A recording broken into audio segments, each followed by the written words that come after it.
अर्ज मागे घेण्याचा आजचा शेवटचा दिवस आहे। सर्वच पक्षातील बंडोबांना थंड करण्याची आजची शेवटची संधी आहे। आज दुपारी 3 वाजेपर्यंत अर्ज मागे घेण्यासाठी मुदत असणार आहे। 15 जानेवारीला 29 महानगरपालिकांसाठी मतदान होत आहे।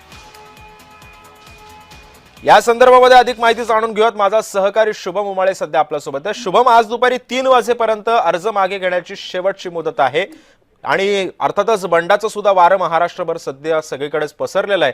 या बंडोबांना थंड करण्यासाठी सध्या प्रत्येक राजकीय पक्ष कशा पद्धतीने प्रयत्न करतात? सिद्धेश, बघू शकतो स्थानिक स्वराज्य संस्थांच्या निवडणुका ज्या आहेत त्या सुद्धा महाराष्ट्रामध्ये सुरू आहेत आणि महाराष्ट्रातील सर्व 29 महानगरपालिकांच्या निवडणुका यांचा कार्यक्रम सध्या सुरू आहे आणि अशामध्येच 15 आणि 16 तारखेला मतमोजणी आणि निवडणुका आहेत आणि आज जे आहे उमेदवारी अर्ज मागे घेण्याची शेवटची तारीख आहे। खरं तर प्रत्येकच पक्षाला जागा वाटपामध्ये कुठेतरी तिढा आणि पेच निर्माण झाला होता, म्हणून बंडखोरांची संख्या ही वाढताना दिसून आली होती। त्यामुळे कुठेतरी राजकीय पक्षच हे बंडखोरांच्या वाढत्या संख्येसाठी जबाबदार असतात असं देखील राजकीय वर्तुळात चर्चेला जात असतात।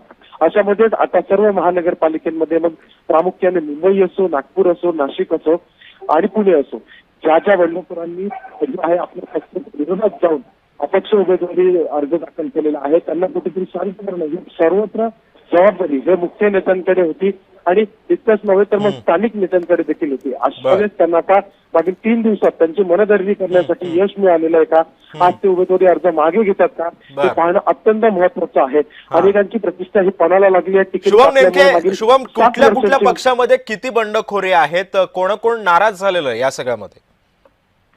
अर्थातच अशा पद्धतीने कोणतं आकलन करणं सिद्धेश फार कठीण आहे। संख्या ही प्रत्येक महानगरपालिकेमध्ये प्रत्येक पक्षातून 5 ते 7च्या वर असल्याचा एक अंदाज अनेकदा व्यक्त करण्यात येत असतो।